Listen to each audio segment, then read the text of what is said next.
పెరుగుతున్న వయసుతో పాటే సీనియర్ హీరోలు కూడా మారిపోతున్నారు. ఒకపట్ల మేమింకా కుర్రాళ్ళమే హీరోయిన్లతో డ్యూయెట్లు పాడతాం అనట్లేదు.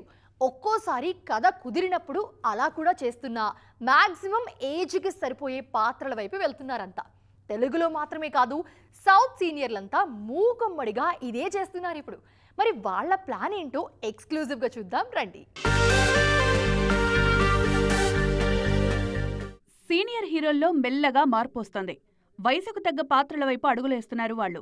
మధ్య మధ్యలో వింటేజ్ గుర్తొచ్చినప్పుడు మనశంకర్ వరప్రసాద్ గారు లాంటి సినిమాలతో చిరంజీవి లాంటి సీనియర్స్ బ్లాక్ బస్టర్స్ కొడుతున్నారు. కానీ వెంటనే మళ్లీ ఏజ్కి తగ్గట్లు మారిపోతున్నారు. తాజాగా బాబీ సినిమాలో ఓ టీనేజ్ అమ్మాయి తండ్రిగా నటిస్తున్నారు చిరు. వెంకటేష్ కూడా ఇప్పటికే మల్టీ స్టారర్స్ చేస్తున్నారు. కథ నచ్చితే వేరే హీరో సినిమాల్లో రోల్స్ కూడా ఓకే అంటున్నారు. ఆ మధ్య చిరంజీవి మనశంకర్ వరప్రసాద్ గారిలో చిన్న పాత్ర చేశారు. తాజాగా కళ్యాణ్ రామ్తో కలిసి ఓ మల్టీ స్టారర్ చేస్తున్నారు.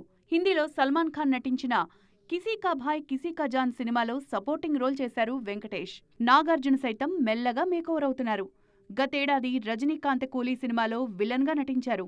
అలాగే ధనుష్ హీరోగా వచ్చిన కుబేరలో కీలక పాత్ర చేశారు. ఈ రెండూ నాగార్జునలోని వర్సిటాలిటీని ప్రేక్షకుల ముందుకు తీసుకొచ్చాయి. తాజాగా తన 100వ సినిమాలో కూడా వయసుకు తగ్గ పాత్రలోనే నటిస్తున్నారు కింగ్. తెలుగు హీరోలు మాత్రమే కాదు, సౌత్ సీనియర్స్ అంతా ఇదే దారిలో వెళ్తున్నారు. శివరాజ్ కుమార్ ఇప్పటికే వరుసగా సపోర్టింగ్ రోల్స్ చేస్తున్నారు. పెద్దిలో నటించిన ఈయన అభిషన్ జీవన్ సినిమాలో హీరో తండ్రి పాత్రకి ఓకే చెప్పారు. మోహన్ లాల్ తాజాగా మెగా 158లో నటిస్తున్నారు. కమల్ హాసన్ సైతం కల్కిలో విలన్గా నటిస్తున్నారు. మొత్తానికి సీనియర్స్ అంతా అలా మారిపోతున్నారంతే.